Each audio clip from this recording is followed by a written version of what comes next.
vais mourir, je vais mourir, je vais mourir. j'ai, je vais parler de Venom, donc j'ai voulu mettre mon souhait de Venom, mais il fait, je sais pas quelle température, je crève de chaud. On va essayer de faire vite. Donc, Venom a eu en 2017 un run assez populaire, scénarisé par Ryan Stegman. Toutes les paroles que tu viens de prononcer sont fausses. C'est ça, c'est Stegman. Stegman, c'est ça, Ryan Stegman, Non. qui a eu une popularité énorme. Donc ce run-là, j'ai enfin pu le lire. Je dis 2017, ça a commencé en 2018. Non, en 2018, voilà, 2018 jusqu'à 2020. Donc ça a duré 2 ans. Un run très populaire que je n'avais jamais eu l'occasion de lire. Ah, si, partiellement, parce que je possédais, hop, ce tome-là, Absolute Carnage. Donc je vais reparler, parce que ça, on peut le balancer, il me sert plus à rien. Un run assez populaire, qui a été compilé il y a pas si longtemps que ça, donc qui était avant disponible sous les petits formats Marvel, je crois que j'en ai pas ici, si j'en ai un là. Voilà, qui était avant compilé sous les petits formats Marvel dans ce style-là, maintenant qui ont été compilés sous forme de gros formats. Je crois que c'est les Marvel Deluxe. Je sais plus, je crois que c'est, ouais, je crois que c'est la collection Marvel Deluxe. Je suis pas un spécialiste quand même des collections des éditeurs, qui regroupe du coup tout l'arc de Ren Stegman. Non. Et donc pour expliquer un peu, parce que c'est la première fois que je parle vraiment de comics sur la chaîne. J'ai déjà parlé de Sunstone, mais Sunstone c'est un comics indépendant qui raconte sa propre histoire, qui ne dépend pas d'un énorme univers à la Marvel. Les comics Marvel, on le sait, c'est un peu le bordel, c'est un peu ce qui est devenu le MCU maintenant, mais en pire. Donc c'est l'histoire qui part dans tous les sens, des personnages qui se croisent, qui se recroisent, qui évoluent sur des décennies.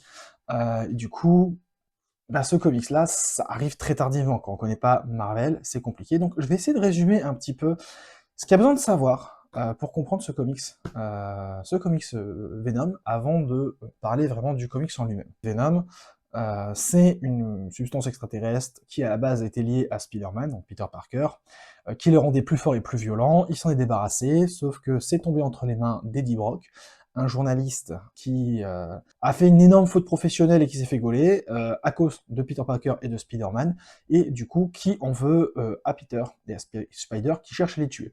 Sauf qu'entre deux, le personnage est devenu un super-héros. À la base, c'était un super vilain de Spider-Man qui avait pour but de tuer Spider-Man, mais entre deux, c'est devenu un super-héros dans la catégorie des anti-héros, c'est-à-dire qu'il sauve des gens, mais il a aucun scrupule à buter. Entre deux, Venom, donc Venom c'est quand même deux personnages, c'est à la fois l'extraterrestre, le symbiote, et à la fois le personnage d'Eddie Brock. Entre deux, Venom a été porté par plusieurs personnes. Alors c'est compliqué parce que le symbiote c'est pas vraiment Venom, c'est le symbiote, l'autre, et les deux ensemble, ça forme Venom. Donc entre deux, il y a eu plusieurs Venom, notamment un qui est devenu extrêmement populaire qui était Flash Thompson, qui était pendant un temps l'agent Venom. Alors, je sais pas où sont mes tomes d'agent Venom, est-ce que j'en ai un? Non, dans la pièce dans laquelle je suis, je n'ai pas de tome d'agent Venom, et j'ai pas envie d'aller chercher dans les autres pièces. Flash Thompson a fini par décéder dans un événement qui s'appelait Red Goblin, tué par un super vilain qui s'appelle Carnage. Carnage qui en fait est le fils de Venom, l'extraterrestre qui forme Venom, et qui avait contaminé à ce moment-là un autre personnage, un autre antagoniste de Spider-Man qui s'appelle le Bouffon Vert, qui est l'un des plus gros antagonistes de Spider-Man, je crois que j'ai dit Superman, de Spider-Man, et du coup, dans cet événement cataclysmique pour Peter Parker, donc pour Spider-Man, Flash Thompson est décédé. Le symbiote de Venom est revenu avec le temps à Eddie Brock, donc du coup qui est redevenu le Venom qu'on connaît, et c'est à ce moment-là de l'histoire que ça reprend. Donc, le run de Ron Stegman, Non. je trouve ça super bien fait, notamment avec cette nouvelle édition, c'est qu'en fait, il est un peu prévu fait comme une trilogie. Donc c'est une série, mais qui se présente un peu sous une trilogie, et c'est très très bien, c'est qu'en fait, chaque tome, du coup, présente un des opus de la trilogie. Donc, on commence la trilogie avec le premier tome, qui s'appelle du coup Venom Rex, qui raconte en fait un peu les redébuts entre Venom et Flash Thompson et Eddie Brock, sachant que Eddie Brock a un immense sentiment d'infériorité par rapport à son prédécesseur Flash Thompson, parce que le symbiote le dit lui-même, il préférait Flash Thompson. Flash Thompson était un meilleur porteur, plus stratégique, moins bourrin. Euh, C'était dans tous les points un meilleur porteur, mais les deux vont devoir réapprendre à collaborer. Et on découvre dans ce tome-là, et c'est ça qui est super intéressant, c'est qu'en fait, donc, dans cette histoire-là, euh, Eddie Brock va être contacté par un homme qui s'appelle Rex, qui va le recruter pour tenter de sauver des personnes qui s'avèrent être des symbiotes.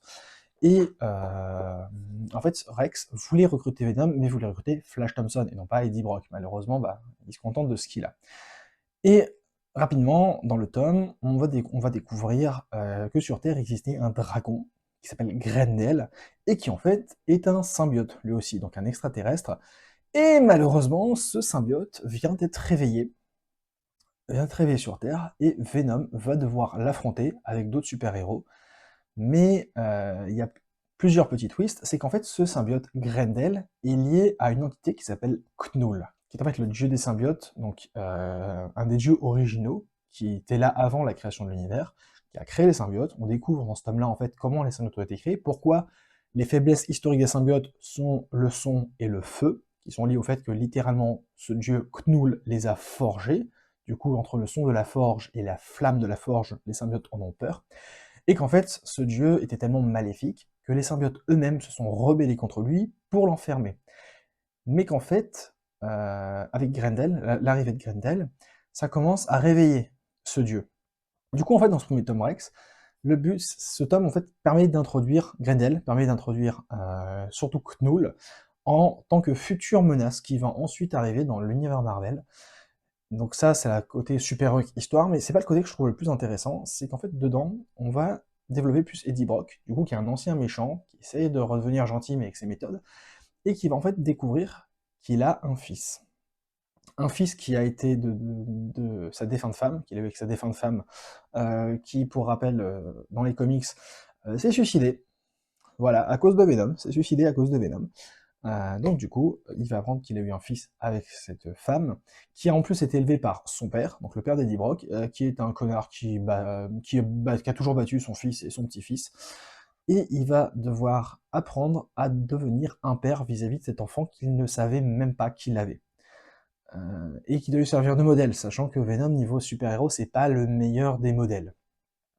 Donc voilà, donc Rex, c'est vraiment un tome d'introduction à l'arc de Knull, au run de Ryan Stegman. Non. Très bonne introduction, mais qui va aller crescendo, notamment dans le deuxième tome, qui du coup s'appelle Le Roi de Sang. Donc Le Roi de Sang, c'est la suite de Rex, où dedans, en fait, le personnage de Carnage est de retour. C'est pour ça qu'en fait, c'est aussi le nom de Absolute Carnage. Donc en fait, si vous avez cette collection Absolute Carnage, Le Roi de Sang, les chapitres dans ce bouquin-là sont dans celui-là. Et c'est même encore mieux dans celui-là, parce que dans le petit format, il y a des chapitres, des trucs qui sont pas expliqués, des chapitres qui sont annexes, et on te dit, bon, trouve le chapitre, va le lire de ton côté, mais il n'est pas là-dedans. Et ben dans cette version-là, ils les ont mis, et c'est ça super, super bien, parce que du coup, j'ai redécouvert l'histoire avec des informations en plus qui sont assez intéressantes. Donc en fait, dans ce tome-là, Le Roi de Sang, on va suivre Carnage, qui a été ressuscité pour la je sais plus combien de fois, parce que c'est les comics. Les comics, on aime ressusciter les personnages, et Carnage, c'est vraiment le mec qui a été le grand méchant qu'on aime bien ressusciter, qui aime bien se refaire tuer. Donc en fait, Carnage est de retour, il a fusionné avec le symbiote de Grendel, et maintenant, ils cherchent à tuer tous les exporteurs de symbiotes, ben plutôt à récupérer leur moelle épinière, parce qu'on découvre que toute personne qui a été un jour infectée par un symbiote garde dans sa moelle épinière un morceau du symbiote qui s'appelle le codex, qui est un peu une sorte de mémoire résiduelle. Et qu'en fait, si Carnage arrive à récupérer assez de codex, il arrivera à réveiller Knull. Donc en fait, on a toute une course-poursuite entre Carnage. Pour ceux qui connaissent les comics avec Carnage dedans, c'est le genre de méchant qui peut contaminer plusieurs personnes et les manipuler comme des pantins. Donc c'est un méchant vraiment très dangereux, qu'on envoie souvent l'artillerie lourde pour se débarrasser de lui. Heureusement, il est assez rare, mine de rien, quand même. Quand tu lis une comics sur les symbiotes, tu le vois beaucoup, mais en vérité, il est assez rare dans l'univers Marvel. Donc Carnage essaye de récupérer le plus de codex possible, Et du coup, c'est une course contre la montre avec Eddie Brock qui essaye d'arrêter Carnage avant que Carnage arrive au bout de son objectif. Et à la fois qui essaye de protéger ses proches, notamment protéger son fils, parce qu'on découvre en fait que son fils, comme la femme d'Eddie Brock avait porté le symbiote de Venom, elle avait un morceau de codex, et qu'en fait, un moment dans le comics, Carnage fait un charnier. Il fait un charnier avec plein de cadavres dedans, de tous les porteurs des symbiotes pour envoyer un message comme quoi il les traque. C'est Carnage, il est comme ça. Il y a un moment qui est ultra émouvant où Eddie Brock est en pleurs parce qu'il imagine que le cadavre d'Anne est dans ce charnier, et on découvre que non, en fait, le cadavre d'Anne n'est pas dans le charnier, parce que quand Anne a accouché de son enfant, qui s'appelle du coup Dylan, son codex s'est transféré à Dylan. Donc du coup, en fait, Carnage, maintenant, traque Dylan, en plus de traquer Eddie Brock. Du coup, on se retrouve vraiment dans cette situation un peu, comme j'ai déjà parlé dans ma vidéo sur Plague Tale, sur la dadification du jeu vidéo. Ben là, on a un côté de la dadification du comics Eddie Brock. Maintenant, en plus d'être un super-héros, ça doit surtout devenir un papa. Un papa qui doit protéger Dylan, sachant que Dylan n'est pas au courant que Eddie est son père. Il est persuadé que Eddie est son frère. Donc du coup, il y a beaucoup de scènes qui sont... C'est le truc que j'aime beaucoup avec ce run-là, c'est qu'en fait, on se concentre vraiment sur le côté humain d'Eddie Brock, et il y a beaucoup de choses qui passent entre la relation entre Eddie et son fils Dylan, d'émotions qui passent par le dessin, parce que... alors, c'est plusieurs dessinateurs, je sais plus c'est lequel le dessinateur principal, je crois que c'est Kate. Attends, comment il s'appelle déjà? C'est les comics, donc en fait, il y a beaucoup d'auteurs qui passent sur les dessins, mais je crois que le principal, c'est Donny Cates. Non, Celui qui dessine principalement avec Ryan Stegman, c'est Donny Cates. non. Il a un style de dessin que j'aime beaucoup, parce que souvent, ce truc que je reproche beaucoup aux comics, c'est qu'ils ont du mal à choper les expressions des visages. Là où le manga a pas de problème là-dessus, dans les mangas, c'est très expressif. Dans les comics, les visages ont tendance à être un peu plus flous, un peu moins travaillés, on arrive moins à lire les expressions. Et Donny Cates, si je me trompe pas, si c'est bien lui le dessinateur, Non. Donny Cates, lui, il fait partie de ces auteurs, je trouve, qui justement arrivent à bien exprimer les expressions, bien exprimer les émotions à travers les expressions. Du coup, c'est super agréable quand on voit Eddie Brock vraiment perturbé, vraiment être en rage, être en peine, etc. Pas savoir comment parler avec son fils, c'est bien retranscrit. Le découpage aussi aide beaucoup. Il y a une scène qui est magnifique où à la fin du combat, spoiler, il bute Carnage. Et en fait, en butant Carnage, il le plante avec une épée, et en lui criant dessus, touche pas à mon fils. Et il y a une scène, une composition que je trouve magnifique, où Dylan est dans un coin, un peu prostré parce qu'il était sous le point de se faire buter par Carnage. Eddie s'approche de lui, euh, sans savoir quoi dire. Il se pose juste à côté de lui, il commence une phrase, et il s'arrête, parce qu'il sait vraiment pas quoi dire face à son fils. Il a toujours pas avoué à son fils qu'il était son père. Et là, t'as Dylan qui d'un seul coup dit t'as dit que j'étais ton fils? Et on voit juste la réaction d'Eddie Brock en mode et le chapitre se coupe là-dessus, et après on continue l'histoire plus tard. Mais il y a beaucoup de choses qui sont dites dans les silences, et c'est un truc qui... En fait, l'écriture de Ryan Stegman Non. est vraiment bien pour écrire les émotions, et le dessin de Donny Cates Non. les retranscrit aussi parfaitement. Donc il y a vraiment une alchimie entre les deux qui marche bien, et en fait je pense que je suis en train de dire de la merde. Oui, je confonds, ah merde, je mettrai peut-être un montage pour me taper à chaque fois que je dis une connerie. Non, en fait c'est Donny Cates le scénariste, et Ryan Stegman et d'autres qui sont dessinateurs. Donc non, en fait, Ryan Stegman c'est le dessinateur, et Donny Cates c'est le scénariste. Voilà, donc je mettrai des baffes au montage parce qu'il fait trop chaud, je vais pas retourner. Donc voilà, donc c'est un tome que j'aime, c'est une histoire que j'ai beaucoup aimée, et il y a un cliché qui vient surtout des films Marvel, qui dit que Marvel, c'est le côté humoristique, super-héros, un peu rigolo, et DC, c'est le côté dark, etc. En fait, quand on lit les comics, non, c'est pas le cas du tout. Il y a du dark des deux côtés, il y a du rigolo des deux côtés. Là, Carnage, on est dans du horrifique, et il y a des pages, mais qui sont à glacer le sang, tellement elles sont horribles. Donc voilà, donc non, Absolute Carnage. Le Roi de Sang, donc, qui est la suite du coup de Rex, qui serait un peu le deuxième tome, est excellent. Et après, on arrive à Gros Event, qui clôture du coup le run de Donny Cates, accompagné de Ryan Stegman, avec King in Black. Alors King in Black, si comme moi vous avez joué à Midnight Sun, excellent jeu, si vous aimez les tactical RPG jouez à Midnight Sun, c'était fait par les mecs qui ont fait XCOM, et c'est génial, c'est pas aussi dur qu'XCOM, c'est vraiment génial. Et à un moment, du coup, dans le DLC, on peut jouer Venom, il dit en une blague en mode « je suis le roi en noir », bah ça vient de là. Et si vous avez vu Venom 3, ils avaient teasé un personnage, le roi des symbiotes, qui était Knull, ben, le dieu des symbiotes, et ben là, ça vient en fait de ce comics-là. Donc, dans ce comics-là, Carnage est arrivé au bout de son objectif, et il a réussi à réveiller Knull, qui va arriver sur Terre pour tout péter, et buter la menace principale, qui se trouve être...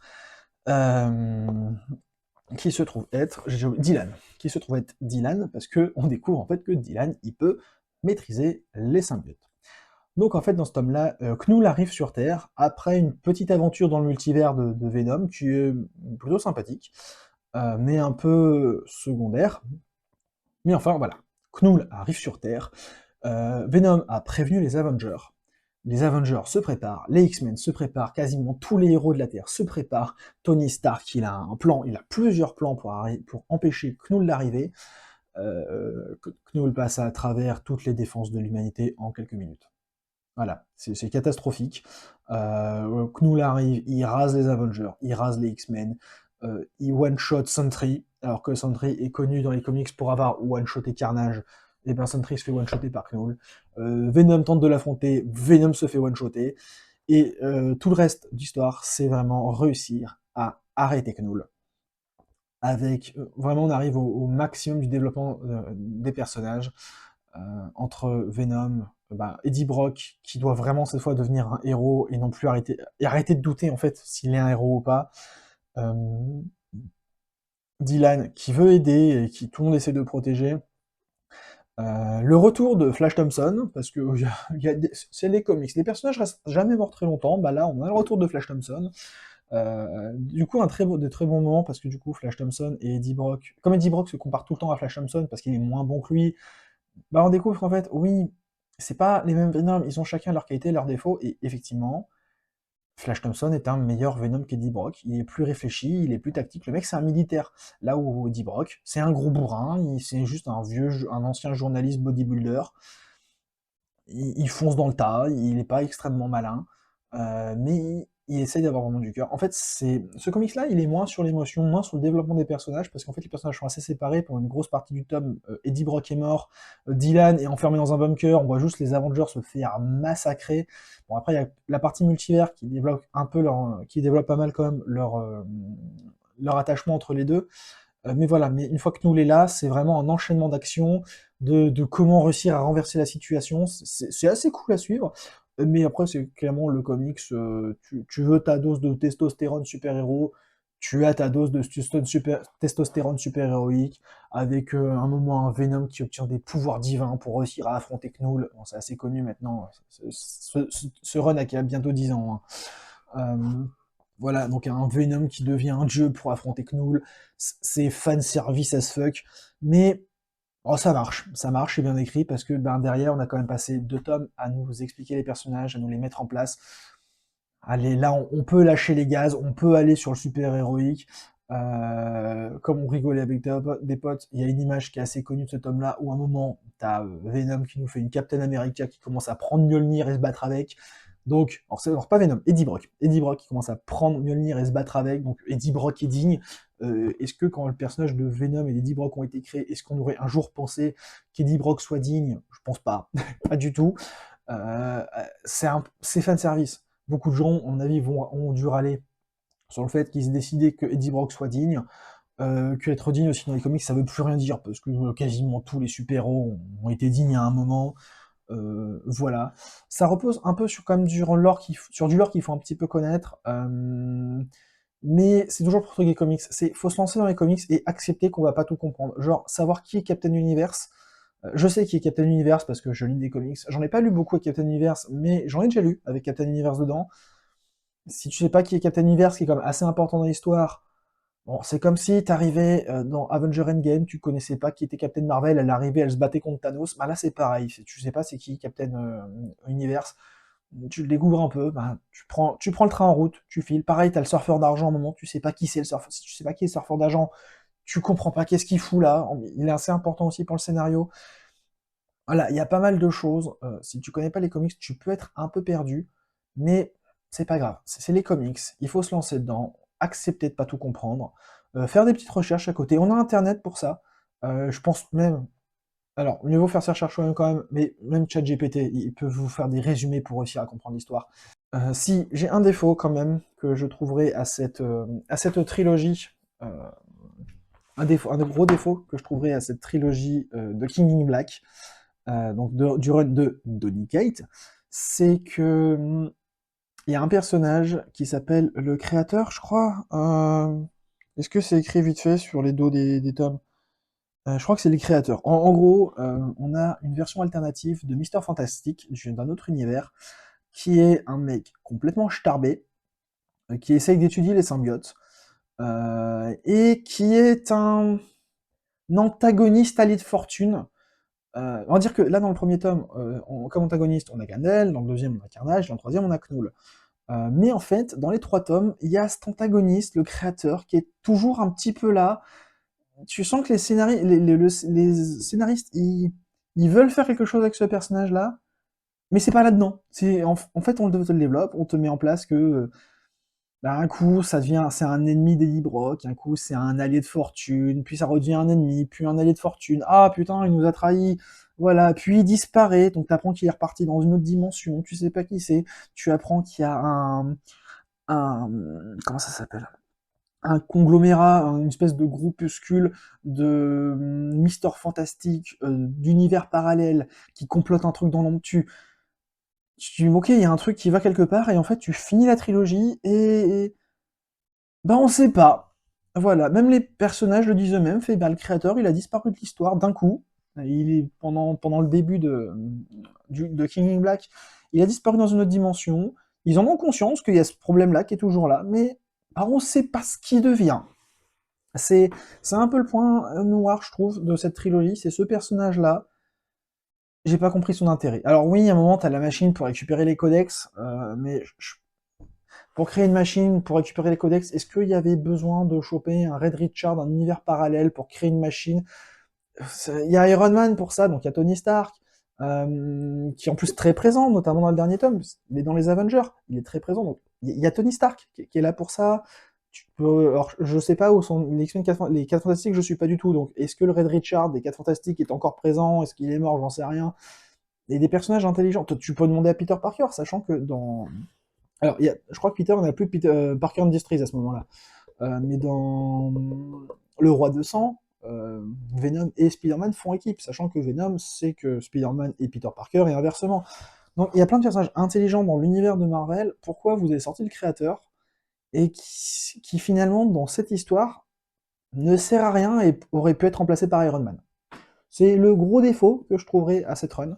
Mais oui, donc ça fait des années sinon que j'entendais parler de la run, cette run de King Black, comme quoi elle était excellente. Et ouais, je confirme, je pense que j'adore Venom, c'est un personnage que je lis beaucoup, j'ai beaucoup de comics Venom, donc pas forcément dans cette pièce-là, mais j'ai beaucoup de comics Venom. Et je pense clairement que c'est la run de Venom sur laquelle j'ai pris le plus de plaisir à lire, qui sait où elle va. Alors, elle est assez longue, c'est assez plaisant. C'est pas une petite histoire que tu lis en allez, 1 heure et ouais, tu l'auras peut-être oublié 2 semaines, 2 jours après l'avoir lu, voire même 2 heures après l'avoir lu. Là, donc celui-là c'est rigolo, t'as un binôme, un quatuor assez rigolo dans celui-là. Et je me souviens même plus de l'histoire, je me souviens juste du quatuor. Voilà, là on a vraiment une histoire qui est super intéressante, qui est très longue, donc très plaisante, qui permet de bien poser les personnages, très plaisante à suivre, bien narrée, qui va très très loin, qui est assez généreuse. Ouais, c'est un bon run.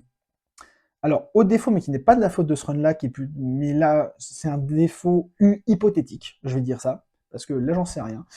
C'est que du coup, ce run a 8 ans, bientôt, on va dire bientôt 10 ans, et à la fin, Venom est un nouveau porteur. Il y a un nouveau porteur de Venom qui n'est plus Eddie Brock, et Eddie Brock devient une autre entité. Et clairement, c'est fait pour que ça devienne une conclusion définitive à Eddie Brock. Après ça, tu peux pas faire plus avec Eddie Brock. Là, il est au maximum de ce que tu pouvais faire avec le personnage. Donc, ça arrive à une autre entité. Donc, je sais qu'il y a des comics qui ont été faits pendant ces années-là où tu suis ce nouveau Venom. Et il y a eu un événement qui s'appelle le Venom War, où visiblement Eddie Brock redevient Venom, et on revient un peu sur le status quo de Eddie Brock Venom, et finalement le nouveau Venom, c'est plus Venom et c'est Eddie Brock. Je vois pas en fait comment, à partir de ce comics-là, ils ont pu rebondir pour refoutre le Venom, parce que, un peu spoiler, à la fin de ce tome-là, Venom est vieux. Voilà. Il a à cause d'un événement, il a une vieillesse accélérée, et maintenant c'est un vieux crouton qui se balade avec une canne. Euh, je vois pas comment tu peux lui faire redevenir le Venom qu'il était avant. Ils l'ont fait. Donc je vais essayer de pas trop traîner et pas attendre 10 ans pour lire Venom War.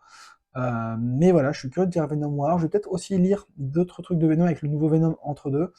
Pas tout de suite, parce que mon porte-monnaie il est pas limité non plus. Euh, mais voilà, c'est le truc que je me demande, c'est comment ils vont rebondir avec Venom War. Bon bah du coup sur ce je vous laisse et j'ai aucune idée du prochain sujet. Là j'improvise. Et je vais surtout enlever ce pull. J'ai chaud.